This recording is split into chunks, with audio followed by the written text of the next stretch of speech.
ஜெய் பவானி, ஜெய் பவானி. இந்த இப்படி கழிவு தெய்வத்தை எங்கேயுமே பார்த்தது கிடையாது. இங்கே தான் பார்த்துருக்கேன். ஜெய் பவானி அம்மா சத்தியமாக இல்லாமல் எனக்கு எதுவுமே கிடையாது. உண்மையிலே இப்படி தெய்வத்தை நான் எங்கேயுமே பார்த்ததே கிடையாது. நான் போகாத கோயில் இல்லை, எல்லா கோயிலுக்கும் போனேன். ஆனால் இங்கே வந்ததுலேருந்து தான் எனக்கு எந்த கோயிலுக்கும் போக இஷ்டமே இல்லை. எங்கள் அம்மாவை பார்க்கணும் அப்படின்ட்டு தான் தோணுச்சு.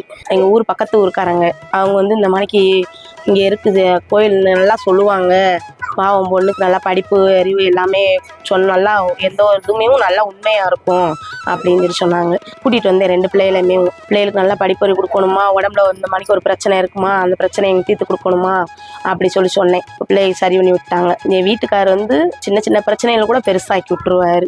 அம்மா எனக்கு இவரை சரி பண்ணி கொடுத்து நல்லபடியாக கொண்டு வந்துடணும் அப்படின்னு சொல்லி வேண்டினேன்.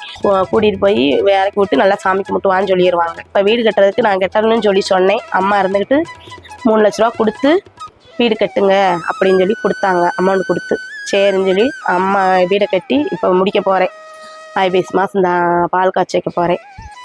எல்லா பிரச்சனையும் சரி பண்ணி என் பிள்ளைக்கு அந்த வர்றது எல்லாத்தையுமே சரி பண்ணிட்டாங்க. இப்போ உடம்புல எந்த ஒரு பிரச்சனையும் கிடையாது, நல்லா இருக்கோம் நாங்கள். அப்படியே எனக்கு எல்லா பிரச்சனையும் சரி பண்ணவும் நான் மற்றவங்கள வாங்க என் பிரச்சனை எல்லாமே சரி பண்ணி வச்ச அம்மா அதெல்லாம் நம்புங்க, எல்லா பிரச்சனையும் உங்களுக்கு தீர்த்து வச்சிடும், எந்த ஒரு கஷ்டமும் இருக்காது.